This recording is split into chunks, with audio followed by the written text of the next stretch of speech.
Salaki, sir. Come on. Overflowing. No. One word. Pressure. Salaki, sir. Oh, pressure. Oh, I was going to say even. Hey, Salaki, sir, if I may. Come on. You understand? The mic's not on. Salaki, sir. Remember, I spoke to you about the information that Captain Mashak had brought out about the land of Judah. Oh man! I just wanted to remind you because I know you under the weather. We need that. You see how Israel is? Come to, you know what I mean? Come to he and thee alone. You see how Israel is? Salaki, you understand? I'm a gay for you, brother. Salaki. I'm a gay tonight for you. All right? That tonight. But no other for reminding me though. That information needs to be in every school. You know what I mean? In some plaque, you understand, on that wall. Come. It will never ever be forgotten. To what Yaniza. Where I'm going now, boy. Hold on. So remember what I said, right? With leaving us alone, right? Now, this is just one way, one of the ways we were trying to fight back. Right? This is just one of the ways we were trying to fight back.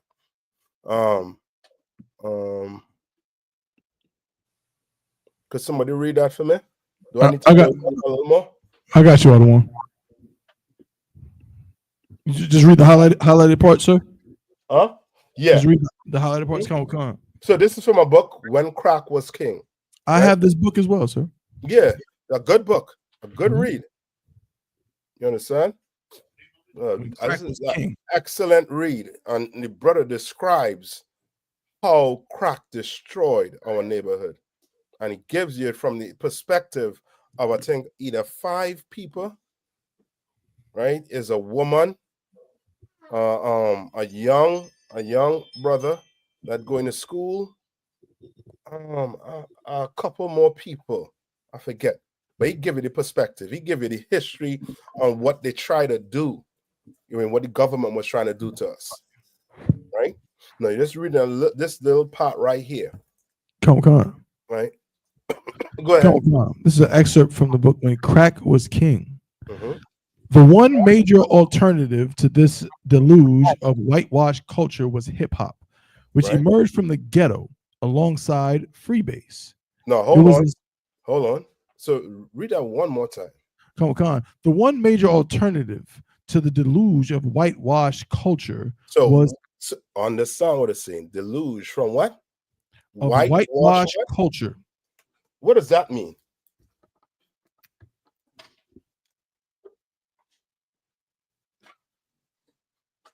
What does that mean?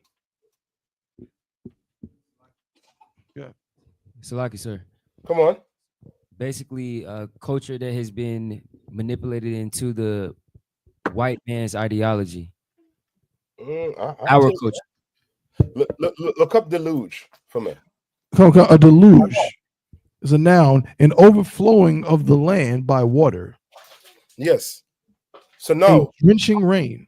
So now, guess what? They say the one thing that separates us from the whitewash culture was what? Hip hop. Was hip hop.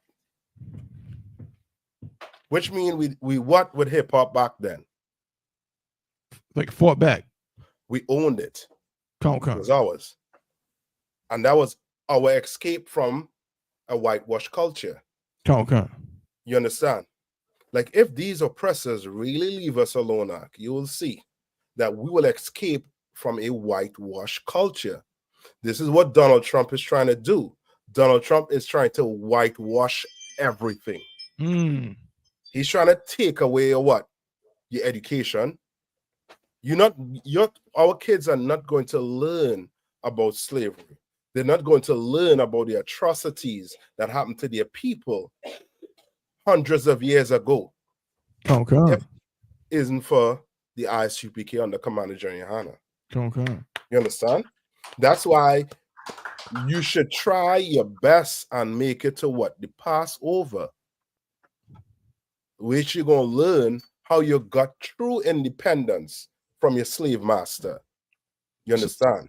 Slug, Passover is your remembrance of how the Lord gave you what?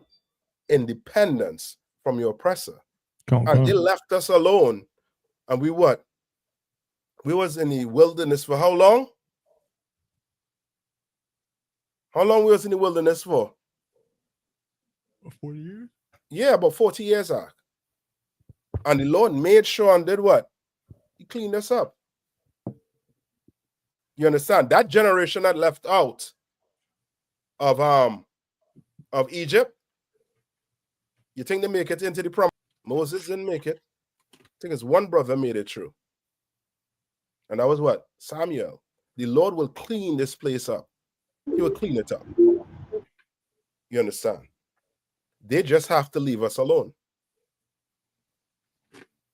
So we try to get away from their whitewash culture going into hip hop. Now read on. So like you said, I had a question about what you just said. So what separated Samuel from making it and the other brothers not making it? What separated them? What separated, what was the difference in between Samuel making it to the promised land and the other brothers not? Good question. What is separating us from the brothers in the world? Like, sir. Come on. The law? The commandments, yes. Because we in here we follow everything in that Bible. Okay. But do they have the same chance I have or you have? The brothers in the world. Hey, Salakisa. Come on. You said Samuel make it to the promised land. I think it's Joshua. Sorry. Joshua and Caleb. Yeah, Joshua and Caleb. So for the sake of the young brother to say that, so Tawada. Right? That's the only difference, really. Difference is you can't be a sinner and you want the Lord to do it. Send Christ back, and you have a cigarette in your mouth, a blunt. You only block selling your sisters out. You only block selling crack. You know what I mean? Cocaine. You're doing every manner of evil, and you want Christ. I mean, you want the Most High to send Christ back to do what? No, we're going to have to clean up ourselves. If we're going to make it into the kingdom of the Lord, we are going to have to do what? We're going to have to follow Christ. You understand? We're going to have to do it. That's the only difference. It's because they sinned. You understand? They were sinners. And the Lord didn't let them come into the promised land. Right? And who was the most, how to put it, in Isupk term, decorated brother that didn't make it into the kingdom? Moses. Yes, Moses didn't make it into the kingdom. And that's because he spoke against the Lord, basically. He tried to take what? Moses tried to take what? So like you said, credit. Yeah, he tried to take credit. Yeah. And the Lord hates a man that tried to take his credit. He doesn't like it. You're a man trying to take the Lord credit, or he coming for you. All right? Read on. Come, Slaki. It was a subculture defined by four creative elements: MCing, DJing, breakdancing, and graffiti writing. No. Go back to where it said was hip hop. Come. It's like this deluge of whitewashed culture was hip hop, which emerged from the ghetto alongside freebase. Right. What's freebase? Like, freebase is? Come. If I could, come on. Best way to put it, freebase was like a different way of doing cocaine. It was like a way of smoking cocaine. Correct. It was like cooked up, rocked up, but it was still pure cocaine. It wasn't what eventually became crack just yet, but it was basically smoking cocaine. So like it, sir. Come on. It was simply cocaine and baking soda. Yeah, basically, right? And now they say all that what emerged what in the ghetto. How did black people get free base of cocaine in the ghetto? Where it come from? Right, talk about Reagan. Come on. It's like I said, I went into the military in 1976, and none of the dudes that I hung out with, none of us had ever experienced. We couldn't afford cocaine. When I came out of the Army in 1980, everybody, I'm not exaggerating, everybody had cocaine. I remember going to Madison Square Garden to watch the Knicks, and there was a cat in there selling cocaine in Madison Square Garden. That's how much cocaine had flooded, and cocaine was like $100 a gram in 76. When I came back to New York City, it was like $15, $20 a gram in 1980. Yeah. They pushed that in the ghetto.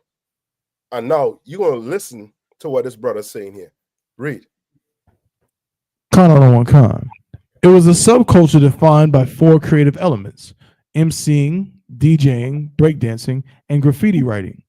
Hip-hop was pioneered by the exact type of people who pioneered freebase. No, listen to this good. And this is for these so-called, what I call them?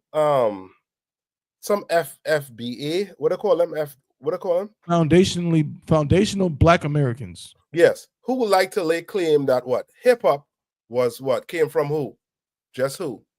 Just foundational Black Americans. Yeah, that's black people. Just black people in America specifically. Yes. They say it came specifically from them. That's a lie. We're going to read. Come on. They were young, mostly black and Latino. Black and who? And Latino. Yeah. Like, they don't understand the division the oppressor done put in their minds against the Latino brothers. Come. When the Latinos was going through the same thing you going through in the ghetto. Come. They had drugs in their ghettos too. Come. You understand? They were oppressed in their ghettos. You understand? Come. Right? Read on. Come. Poor and lived in the cities. Go on. MCs in particular use hip-hop music as a vehicle to tell stories about ghetto life, including drugs. You understand? So that was our way of trying to do what? Getting what? Sluggy, sir. Making, come on. Trying to get out of trying to escape, sir. So like, okay, not so much trying to escape what? The exact, that feeling, the feeling of oppression, even though they're still being oppressed. Okay, now remember he spoke about what? Free base. Come right? on. The book is about when crack was king. You understand? So he's telling you that we use hip-hop to do what? To try and do what? Salaki. And you younger brothers, you all may not know this because this is not history that you will learn in school. You will literally have to go open books and do research like this brother did and put it in a book for you to read. You understand? Right? Go ahead, Yanaza. Salaki, sir. Like, one of the things that the younger generation might not know, but it was actually hip-hop that opened the door to unifying blacks and Latinos. And I was there, sir. And everywhere I went, the Latino brothers was there. That's a fact. Yeah. But that unification, right? It's a reason why unifying. Is because you have a what? Sluggy, sir. Come on. A common enemy? Yeah, you have a common enemy. And they're using hip-hop to do what? What did Just City using hip-hop to do? To tell stories about what? Sluggy said their lifestyle. In where? In the ghetto. Come. Right? To tell stories about what? Drugs. You understand? Which means they were using the music to make what? Our people aware of what? So like I said, of their situation. of what situation? Of drugs in the community. Yes, and the destruction it's been doing in the community. Come. So remember, it wasn't whitewashed as yet. You understand? It's just like in the time of slavery, right? What music were brothers listening to or making? What I call it? So like I said, blues. Blues. You understand? Come on. Negro spirituals. And Negro spiritual too, which is in fact to what? To try and lift your spirit. You understand? They know that what? They were in captivity. And they didn't have any means of fighting back. But this music is going to keep us what? In line with each other. You understand? Keep us conscious. You understand? That's why the Benjamites, they have what? Something called conscious music. You understand? Like we use music to what? To talk to each other. And that's why they use, where else do they use music? Where else do they use music?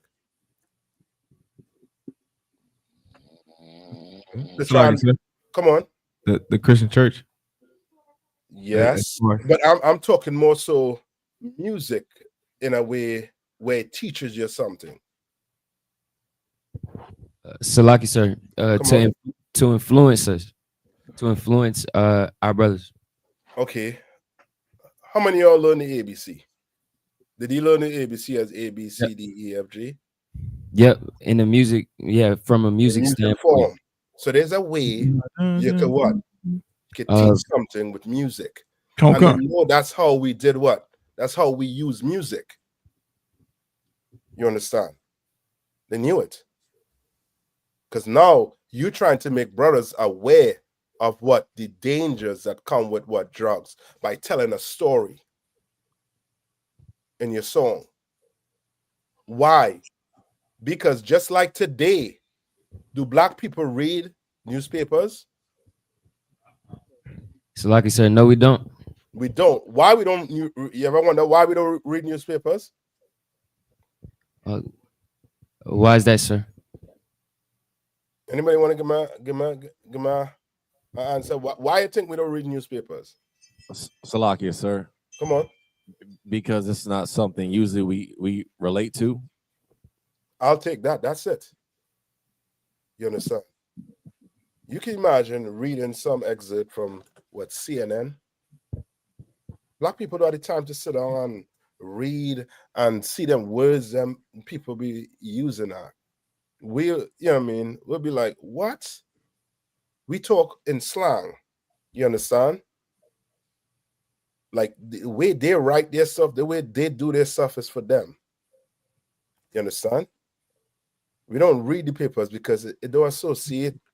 We don't see anything for us. You know, it's just to pick up our papers every day and see something negative about your people. You're telling me that there's no black man or no black woman doing anything positive that you could push in the community. But you're pushing 3 people died here from this gunshot. You're showing everything about black people. You understand? You want to know why it is you're not seeing unalive babies in the Middle East? Why are you not seeing unalive babies in the Middle East? So, like you, sir. Come on.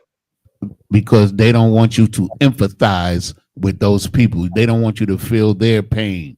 They want to keep that from you. And they don't want you to do what? I mean, like, now you can see who they are. They're exposed. That is it. When you show all the negative side, brother, remember, I'm from the Caribbean. You understand? I had cable. We see what is this Menace to Society?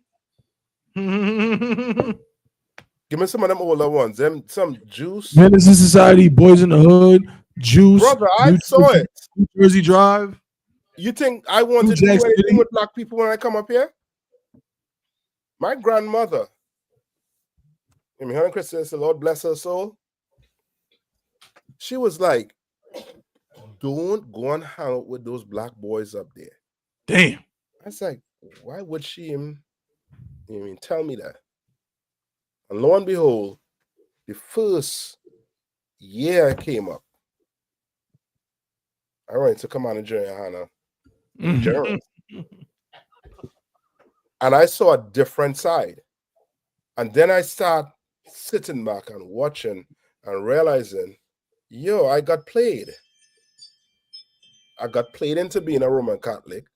I got played into believing in the stereotypes because that's all you're seeing. You understand?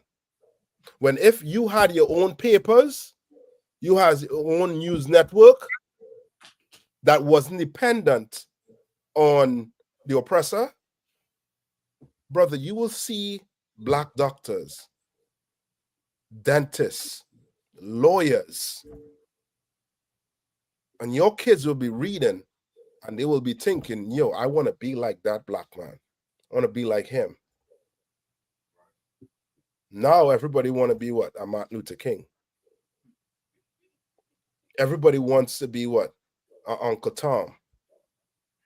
When for you to live in this place, what would you have to do? What type of mentality would you have to live in this place? We'll come back to this. What type of mentality would you have to live in this place? It's like, sir.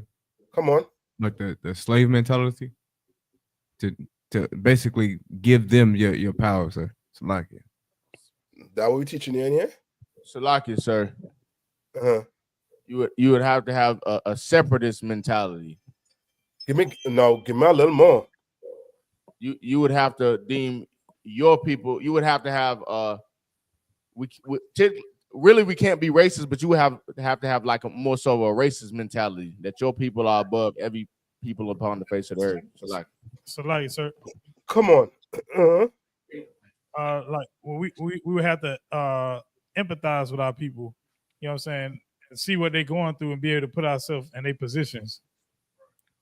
Okay, you all ain't really hitting it. We all hit it home. What you have to do to live in this place. Salaki, sir, have a nationalist type of mindset. Okay, when it's a nationalist type of mindset, meaning what? Loving your own people? Yes, for our own people, yes. That's a start.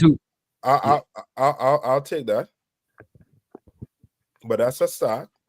What you're all talking about is a start. But I talk about that mentality where you have to go. Slug it, sir. Come on.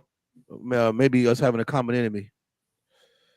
Us believing or the notion be like, we don't have to like the same things. We must believe in the same thing. I'll take that too. But yes, sir. I'm looking for that mentality where it's going to summarize everything you all say. Come on. That we have. Go ahead, sir. No, you go ahead, sir. Good.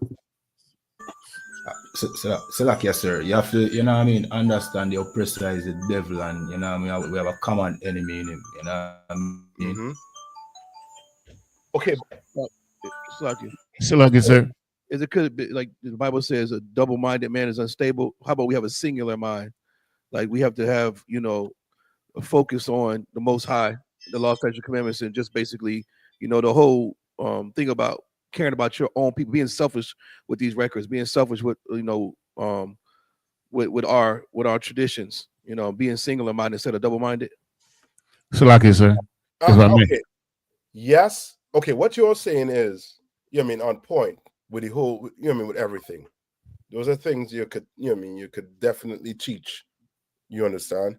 But I'm looking for that mentality that's going to, you know, I mean, engulf everything you're saying. Come on. So, like you say, if I may, like according to the Bible, right? Like we're the greatest people on the earth. So we have to have the mentality of that. Like we have to have we're supreme, we're better than what they're they are, and we're better than what they're portraying us to be. So we have to have a black supremacist type of mentality. Okay. I can't say no to that.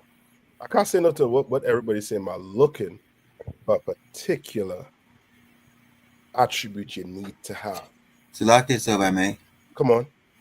You have to hate the condition we in and hate everything else and just love our brothers. What you're saying is correct. This is what I'm looking for. Give me where Peter had a conversation with Christ, right? And he was asking Christ, what's his reward? You know what I'm talking about?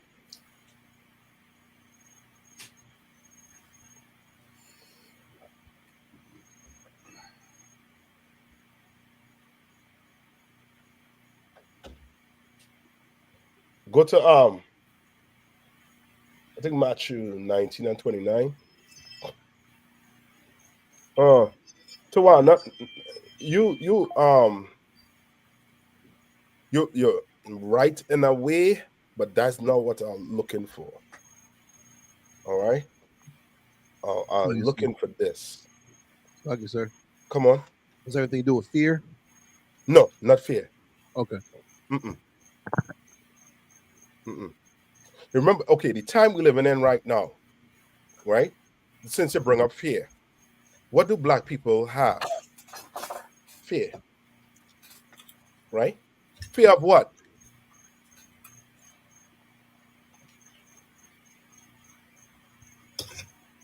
Come on, what they have fear of?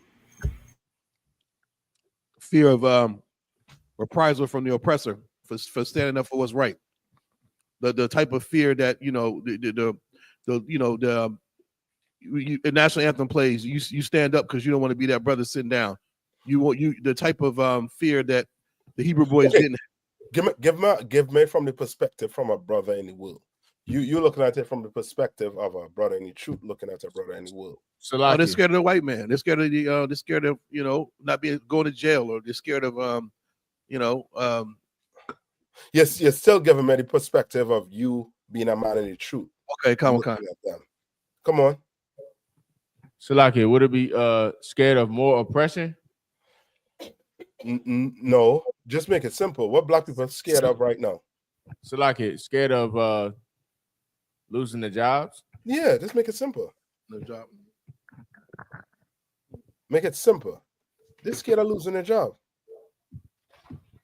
Black people have bills to pay in it. You know that, right? They have bills to pay.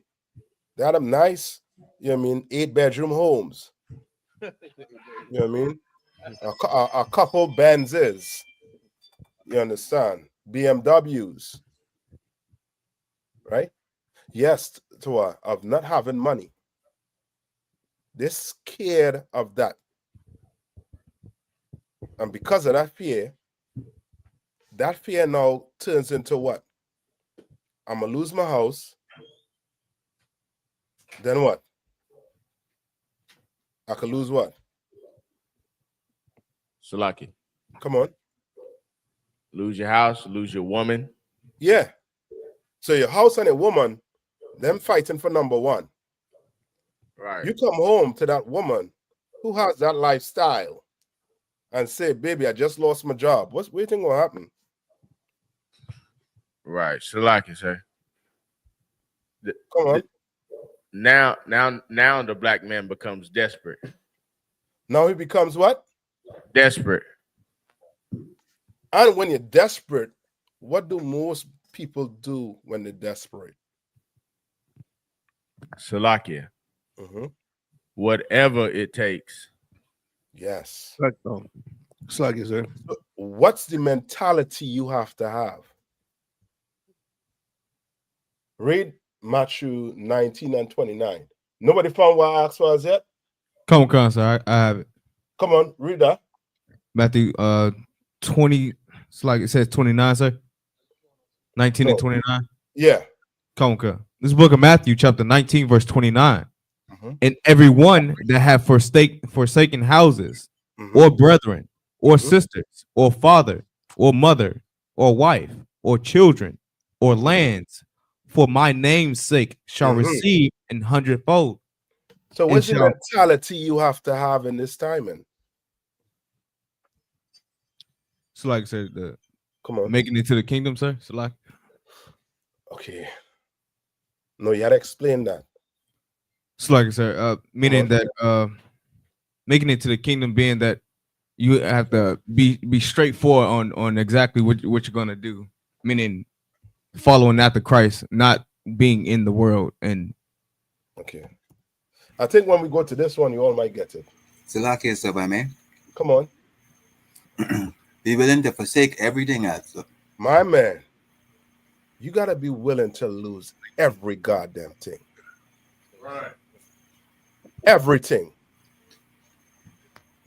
How can you harm a man that's willing to lose everything? Okay. How you can harm a man like that? Can you extort a man who's willing to lose everything? Sir. No, you cannot. You cannot. You have to be willing to lose it all. You understand? Your brother's not in here. Why?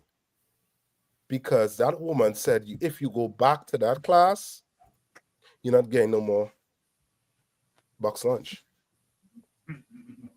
It's done. It's done.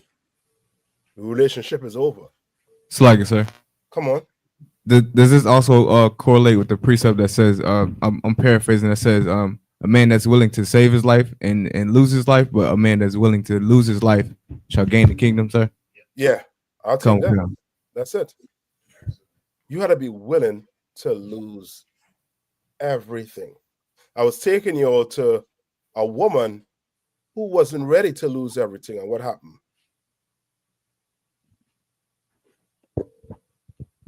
So she got turned to a pillar of stone?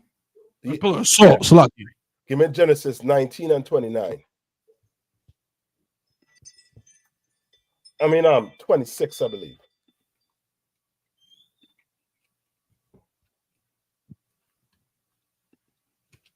Colonel Khan.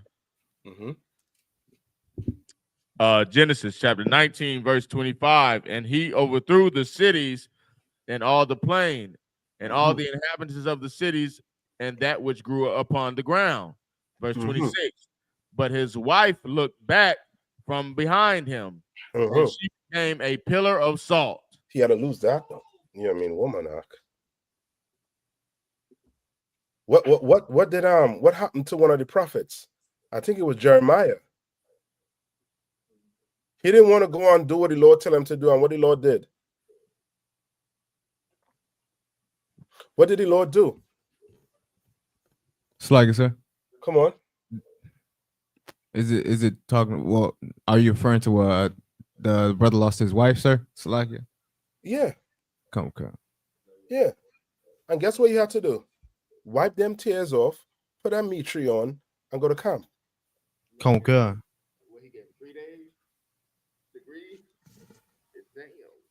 You understand? Like, you got to be willing to lose everything in this time. If you're not willing to lose everything in this time, and guess what? As Balthazar once said, you're going to do anything. And when you're desperate people make what? Bad decisions. Come on. Bad decisions. You understand? They make real bad decisions. All right. Let's read a little bit more of this right here. Put it back on the screen. Go ahead, Tabo one. Come. Salaki. No, skip across to the other highlighted part. Come. Where government and media failed to flag the threat of freebase, hip hop stepped up. Hip hop what? Stepped up. You understand? No, we're not doing what hip hop. We're doing the truth. You understand? We doing what hip hop tried to do, which is what? Try to warn black people, yo, doing drugs is bad. I'm singing about, you know what I mean, the tragedy that's happening in the ghetto. This ain't, you know what I mean, a love story. You know what I mean? This is a sad story. I'm giving you it. Read on. White Lines didn't reach as wide an audience as Different Strokes or the Cosby Show. Still, for many young people, it sounded the alarm. When Melly Mel chanted something like a phenomenon, he confirmed that the events unfolding around them were part of something greater. You understand? Like we always try to do it. But guess what happened? The oppressor realized that if he allowed this to go on, this is going to unify the black community, the Hispanic community. We have to find a way in. And because you wasn't willing to lose it all, you join them. You become Jackie Robinson. You become Martin Luther King. You're not willing to lose it all. And now guess what? You have a destroyed nation. You understand? Hey, Salagi, sir. Come on. That's how they use Diddy. They brung them homosexual, those Leviticus. That's how they got in. With them guys, man. That's how they got in. That's how they took over. They murdered Biggie and Tupac, because people don't remember when they murdered Biggie and Tupac, all of the black labels who are owned by blacks sold up to Sony, Atlantic, and now the whites came in and took control, and they used the Leviticus, you understand, to infiltrate, to dilute the message. Yes. And now, guess what? Instead of singing against what drugs is doing, they're singing about what? Popping mollies. Come on. They're singing about it, which lets you know what? Somebody else has a hold on your culture. Somebody else. Because only hell, you could be a people and you singing about destroying your sister, about destroying your brother. Ain't no other race does what black people do. No other race sing about destroying their own people. You understand? The way we do it. Right? No, because at the time, right? I see somebody had a question there, the Andrea Lockett. Someone you can pull it. Come.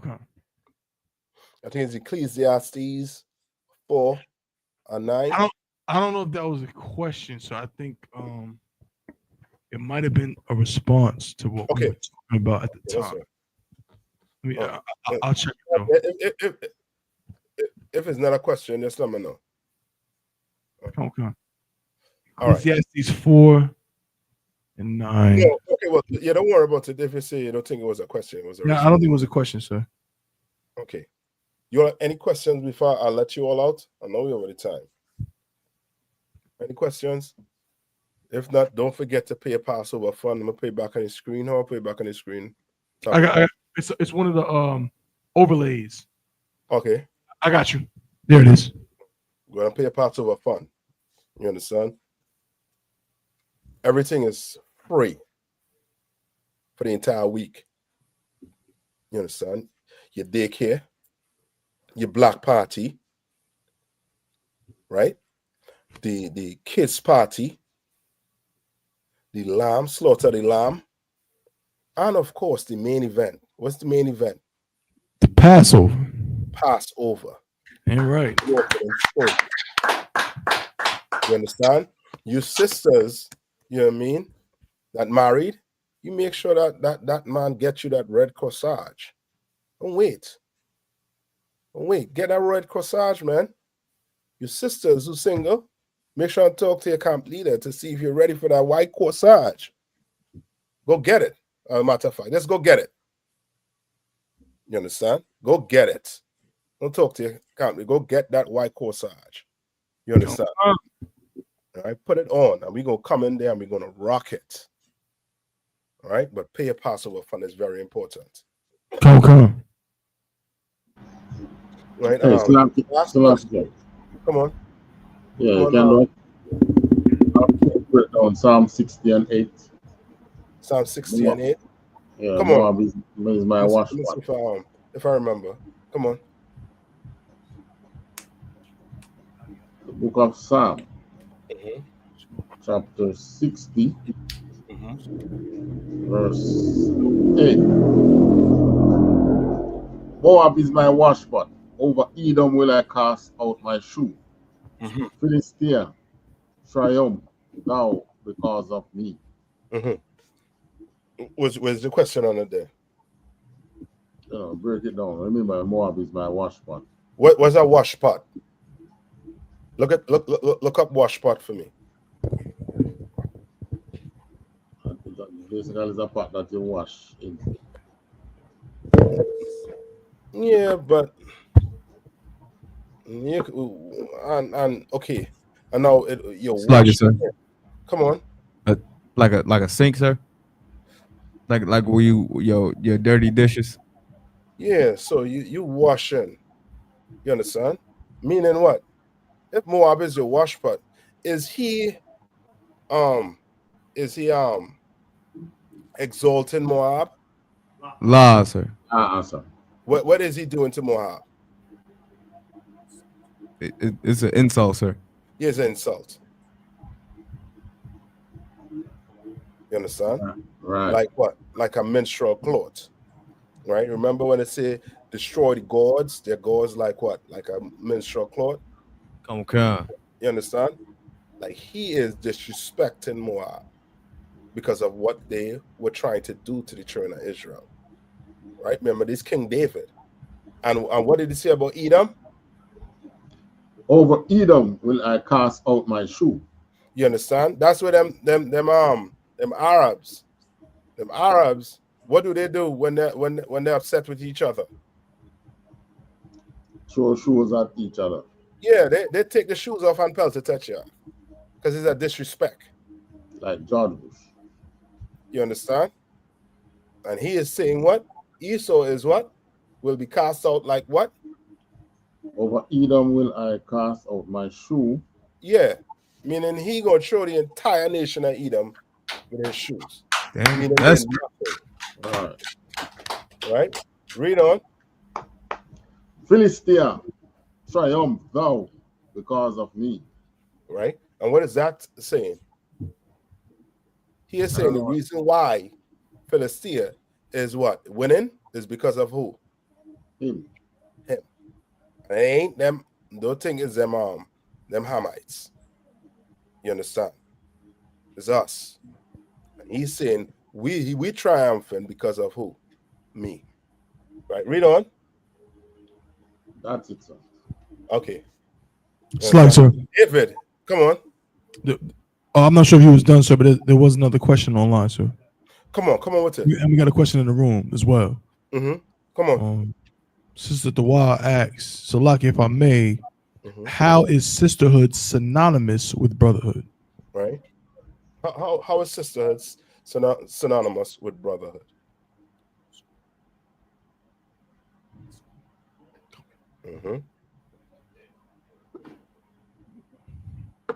So Lucky, sir. Come on. I mean, I'm not. You know what I'm saying? Well, you of course break it down, but going back to what we were talking about earlier in the class, sisterhood is based on empathy, just like brotherhood. It's based on being selfless. You know what I'm saying? It's based on, not thinking about yourself as an individual, but thinking about. Sorry, sir. So now, if sisterhood is not synonymous with brotherhood, what will that mean?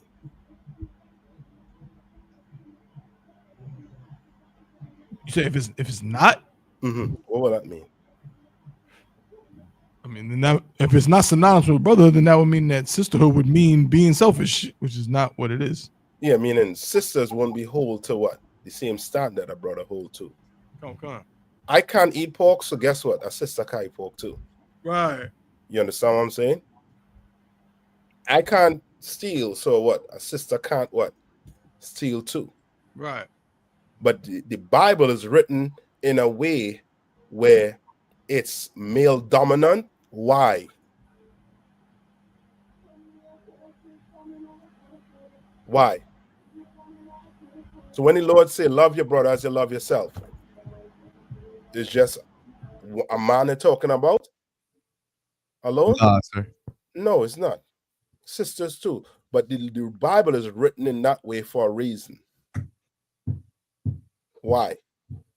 Slugger, sir. Come on. Because the man is over the woman. Yes. Right? Remember, it says what? In Timothy. What does it say in Timothy? Give me it in Timothy. Well, it's in Timothy 2:9. Come on, sir. Timothy 2:9. Come on. It's like it was a 11. Timothy. This is the book of 1 Timothy chapter 2, verse 9. In like manner also, that women adorn themselves in modest apparel, with shamefacedness and sobriety, not with broided hair, or gold or pearls. Or right, and we know that it's a black book, right? So it's not saying what a sister can't look what? She can't do her hair up. Sister could do her hair up. She just can't have that what?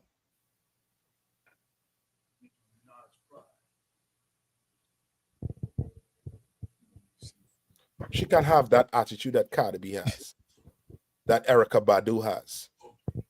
You understand? She can't come in here with that. The Bible speaks against a woman being what? Proud. You understand? Come on. Right? Read on. Verse 10. But which becometh women professing godliness with good works. Verse 11. Let the woman learn in silence with all subjection. Yeah. Let the woman learn in what? Silence with all subjection. No. Read on. Verse 12. But I suffer not a woman to teach. I what? But I suffer not a woman to teach. And this Bible is a what? A book that what? You use to do what?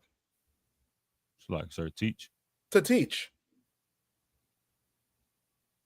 No. They're cookbooks. Or you can open that book and be the best cook. You can teach sisters how to cook. You know what I mean? Teach them to make a few omelets. You know what I mean? Cook some rice. You can teach them. But you can't come and teach this Bible. You can't usurp authority over a man. You understand? That's why the Bible is written in a what? A masculine way. And it's evil when a woman tries to take that position like a man. You understand? Read on. Nor to usurp authority over the man, but to be in silence. But to be in what? But to be in silence. Read on. Verse 13. For Adam was first formed, then Eve. Verse 14. Adam was what? Adam was first formed, then Eve. Then Eve's. You understand? The reason why it's saying this, right? Because Eve, the word what? Naive come from who? Eve. Okay. Right? The Bible say what? How can you get into a strong man house except you what? Bind the strong man. You bind the strong man. Okay. Not bind the strong woman. You understand? Right? But that does not mean when you read scriptures about being brotherly, does not mean sisterly. It means sisterly also too. It means it. All right. Tabon, let's read the other question. Come on. So to follow up, the sister had another question, and we got one more question in the room. Joseph, don't worry. You I'm sure you've been in classes already. Just be, just be professional, man. Professional. Come on. You don't have to be in here. You could go on your KKK, calls or whatever. You don't have to be in here. You see what I'm saying? You all can't just leave black people alone. Right. We trying to get black people off the streets. The same streets you scared to walk down. You turn the news on. You ain't scared when you see black men, unaliving each other in broad daylight. That's Sauce Walker and that other dude. The one of the brothers who was involved, he is unalive already. You understand? Like, we're trying to clean up the streets. White people just need to leave us alone, man. You go to a KKK rally, go to a Proud Boys rally. Leave black people alone. We gonna be just fine. You don't go into them Jewish chats and try to tell them they're a bunch of genocidal bastards. You don't do that. But you'll come in here and run your mouth. And that's why when Christ come back, people like you, it's gonna be a bad day for people like you. For people like you who are proud, we're not doing you nothing. We're on YouTube just trying to educate black people about their culture pertaining to the Bible. And you're upset.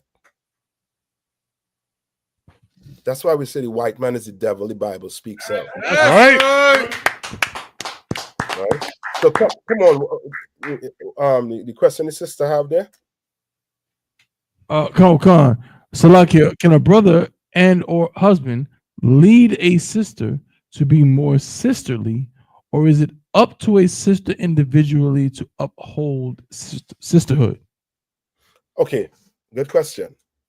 Can a brother or a husband lead a sister to be more sisterly?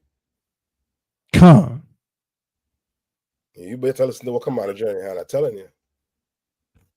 But he's teaching you. You understand? The reason why we have these relationships lasting this long is because of who? Commander Jerry Hannah. Damn right. You understand? So a man or a husband could definitely teach a sisterhood.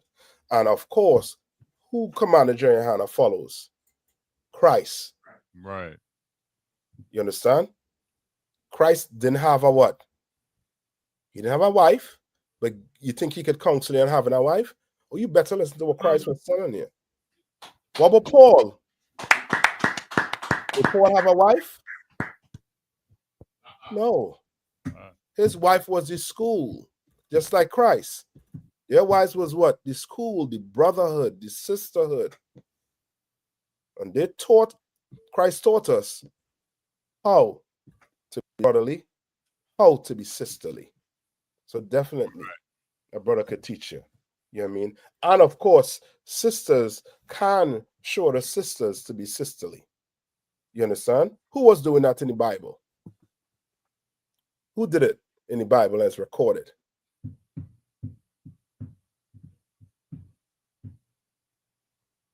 Ayanda says, who did it in the Bible and it's recorded?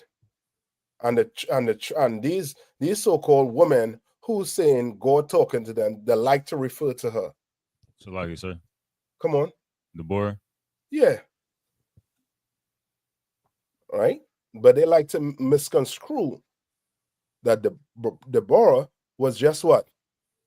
A black woman who was what? Who cared for the community and who understand her place in society. You understand? She didn't just get a vision from the Lord and be like, you know what? I'm going to do this. No. She went to a man. She went to a man. You understand? A black woman, Hispanic woman, a Native Indian woman don't understand that because of what the oppressor done did to our society, done did to our culture. a man is very important. Very important. You understand? That's why he is right under who? In order. Is God, right, Christ, then who? Slugger, sir. Man. Then man. And then who? The woman. You understand? That's why he's in that order. You understand? Right? Okay. Any more questions? Salaki, sir. So back when we were on Ecclesiastes chapter 4, verse 13, I wanted to get clarification on the word admonished. Okay. And come on. So I'll reread the verse. So come on. Better is a poor and wise child than an old and foolish king who will no more be admonished.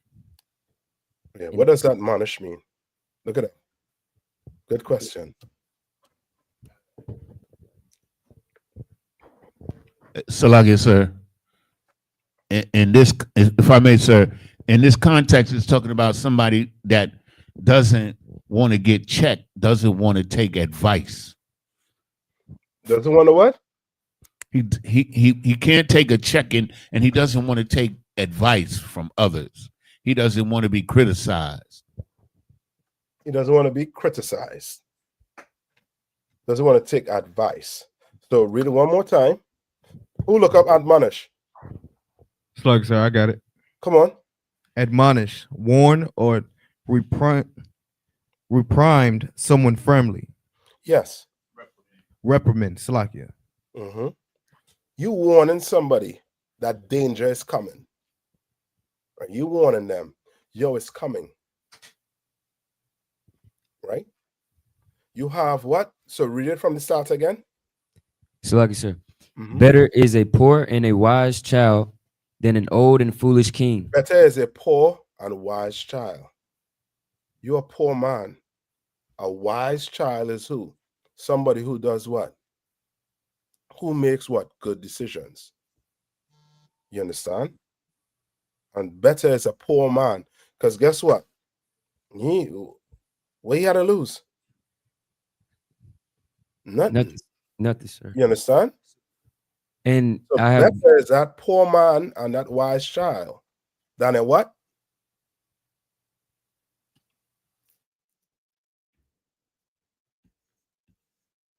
The song went on.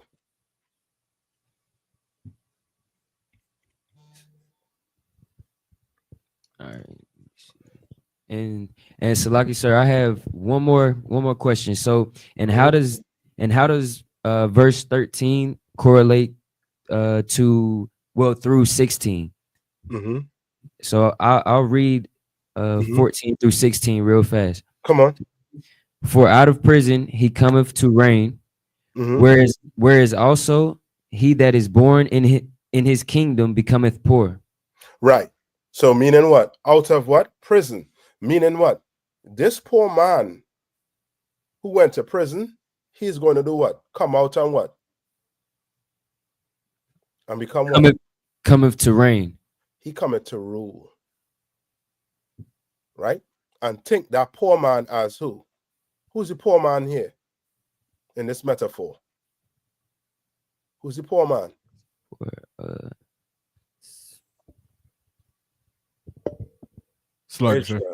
Israel. You understand? Right? Okay. And Salaki, sir, so what is for out of prison? Where would the prison be? The prison is we're in right now. We know we're in prison. Okay. I got you. We know we're in prison. You can't leave this country without a what? Passport. You can't get a driver's license without a what? Birth certificate. Yeah. You can't say you're married to this woman without a what? A marriage license. Yeah. That'll sound like you're free to me. You understand? Even just take $1 out your pocket. Take money out your pocket. Who faces on it? Christ asked the disciples, whose face is on that money?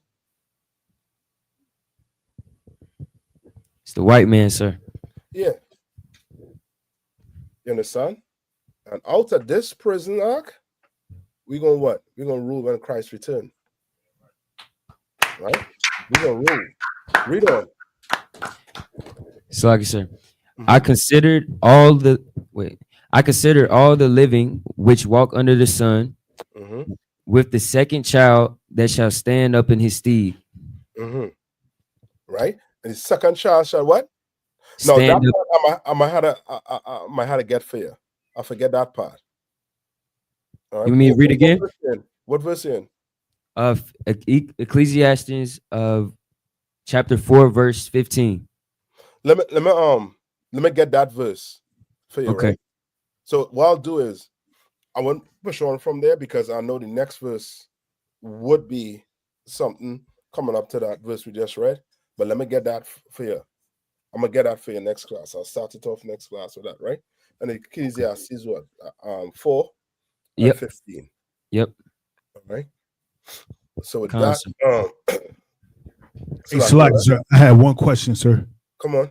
Okay, so we had Sister Kamawa die in Durham do some artwork for the workshops that we were going to be doing, and you know, they look Tawab, but in her depiction of how the sisters look, it was like their hair was covered, but then their hair was out. And so my daughters, like when, you know, they look at it and they were like, you know, they asked the question. So this is a question from them.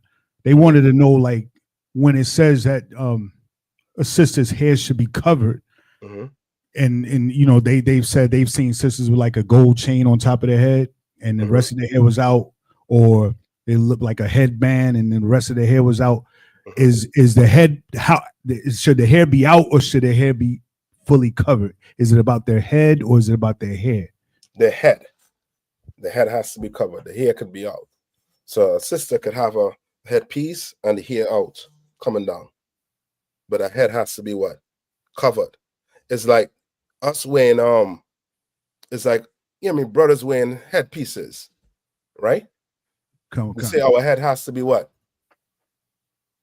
What does the Bible say about a brother? Uncovered, right? So we should take off our hats. We should take off mitre. You understand? When you say uncovered, it just means what? You can't have what? The entire head what? Covered. You understand? When they say a sister head has to be covered, it's not talking about her entire hair. It's her head has to be covered. You understand? And that hair could be out. You understand? Sir. All right. So where is it? Is it in, I think it's in Corinthians 11 or 3, right? Where it say a woman ought to what? Prophesy with her head what? Her head what? Covered. You understand? And a man with his head what? Uncovered. Okay? Sir. So that's why, you know what I mean, we don't what? Sisters don't what? Cover their heads what? 24 hours. You understand? Sisters, and this is, you know what I mean, and this is when oppressors or other nations try to take your Bible and try to do it. The Arabs take your Bible. What's in this Bible? Where it say a woman's head should be covered, and did what? And did what? What did the Arabs do? You ever see an Arab woman? Cover the face, sir. Yeah. The Superman is the only man that can see an Arab woman. You understand? Because just this be out on them Arab women. You've seen that. You understand? And that's them trying to do what our woman's supposed to do. When the Bible says a woman should dress modest, Does that mean she can't wear pants? Wow. She just can't wear my construction pants. I'm pouring my Timberland. You understand? But there's woman pants, there's woman shoes, right? There's woman attire. All right. Are we good with that? Come, the water, sir. Annabelle. All right, make sure I'm put a picture up, man, in the school. All right. To water to young sister. Come out with that. Come, sir. Yeah, to water sis. All right. And with that, I'm gonna pass the class over to Priest and Officer the Rashamat.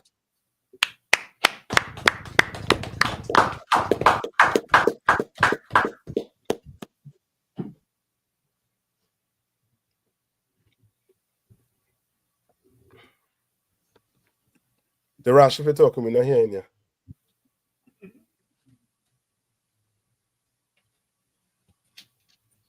Salakia.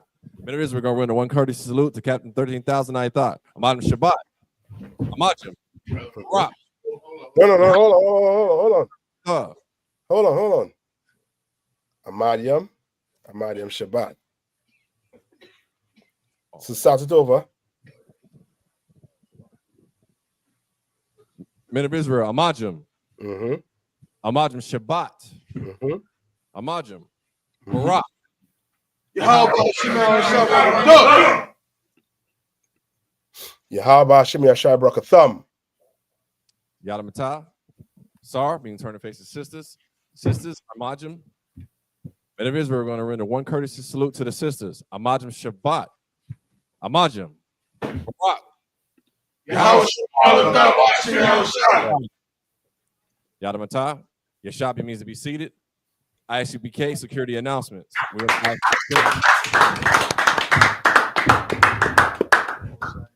Started out of 1 West 125th Street, Harlem, New York. Roof for new brother and sister. When new brother and sister comes to the school, they are off limits for 6 months. They are to be saluted only. They are here to shed themselves of the world. They need transportation. The teacher will arrange it. After 6 months, if a brother or sister has an interest in a particular person, he or she must get permission from the head to speak to a brother or sister. There's another 6 months in which the brother and sister will court each other. After this 6-month period, the brother and sister will get permission from the head to marry. Ties, which is a commandment. Numbers chapter 18, verses 21. Malachi chapter 3, verses 8 through 10 means 10th in the Hebrew, ma'ashara. 10% of every penny of any increase the Lord gives you, give to the treasury department or teacher. Priest fund, free will offering for priests, not mandatory, whatsoever amount you would like. Upcoming holy convocations.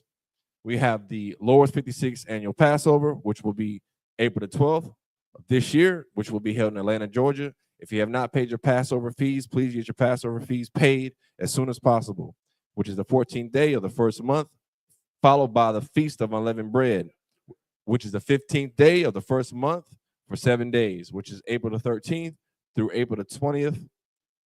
If anyone wants to be a trooper in the school, start wearing all black boots, shirt, pants, headband, and scarf. With that, class dismissed.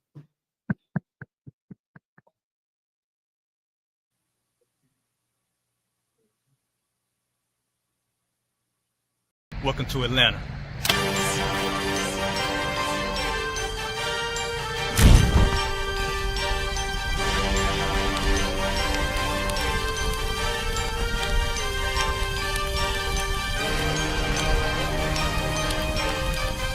Christ, this Officer 5000, Jeremiah, the camp leader of Atlanta. Passover 2025, starting April the 9th, we got the lamb slaughter. April the 10th, we got General Muhammad's class.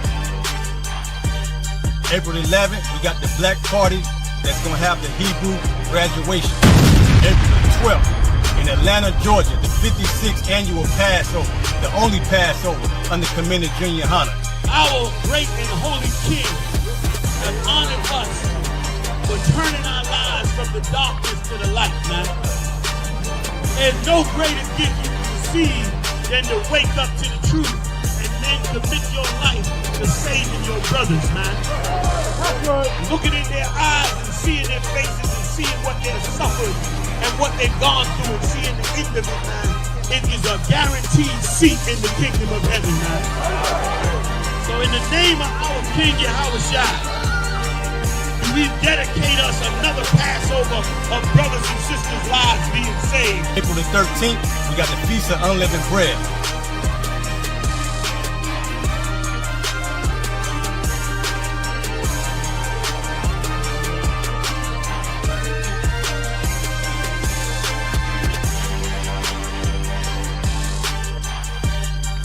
Shalom.